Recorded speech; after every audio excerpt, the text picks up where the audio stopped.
സന്താനങ്ങൾ നിയന്ത്രണമില്ലാതെ ഇങ്ങനെ ഉണ്ടാവുകയോ? എന്താണ് ഇസ്ലാമിന്റെ നിലപാട് ഈ വിഷയത്തിൽ?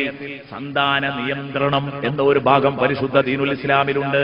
കുടുംബ നിയന്ത്രണം അതെങ്ങനെയാ സാധ്യമാകുന്നത്? ആ കുടുംബ നിയന്ത്രണത്തിന്റെ ഭാഗം അതെന്താണ്?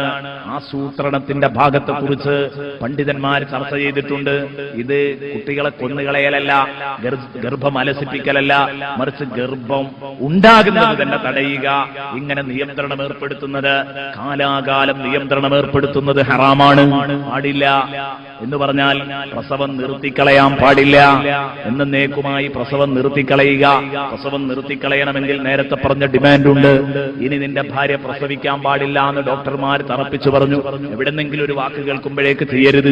വീണ്ടും വീണ്ടും ഉറപ്പുവരുത്തി നിർബന്ധ സാഹചര്യമാണെന്നുണ്ടെങ്കിൽ നിർത്താം, അല്ലെങ്കിൽ പ്രസവം നിർത്താൻ പാടില്ല.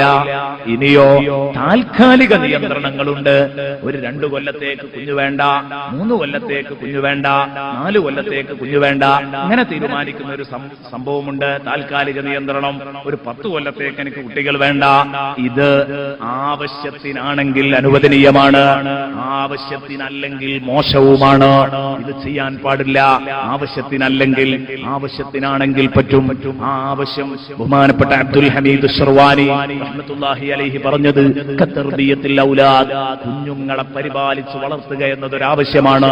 ചെറിയ കുഞ്ഞിന് കുറച്ച് മുലകുടി കിട്ടണം, ചെറിയ കുഞ്ഞിനെ പരിപാലിക്കണം, അവന്റെ വിദ്യാഭ്യാസ കാര്യം നോക്കണം, അവന്റെ ആരോഗ്യം സംരക്ഷിക്കണം എന്നൊക്കെ കരുതിയിട്ട് ഒരു ചെറിയ ഇടവേള മക്കൾക്കിടയിൽ പിടിക്കുന്നുവെങ്കിൽ അതിന് കുഴപ്പമില്ലെന്ന് അബ്ദുൽ ഹമീദ് ഷർവാനി റഹ്മത്തുള്ളാഹി അലൈഹി പറഞ്ഞു.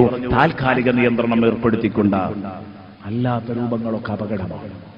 ഞാനതിന്റെ ഫിഖ്ഹുമാനം പറഞ്ഞു എന്ന് മാത്രം, വിഷയം മനസ്സിലാക്കാൻ വേണ്ടി പറഞ്ഞതാണ്. അപ്പൊ നമ്മള് കടുങ്കൈ ചെയ്യുന്നത് വളരെ അപകടമാണ് എന്ന് എന്റെ പ്രിയപ്പെട്ട സഹോദരന്മാരും സഹോദരിമാരും മനസ്സിലാക്കണം എന്ന് പ്രത്യേകം ഉണർത്തുകയാണ്.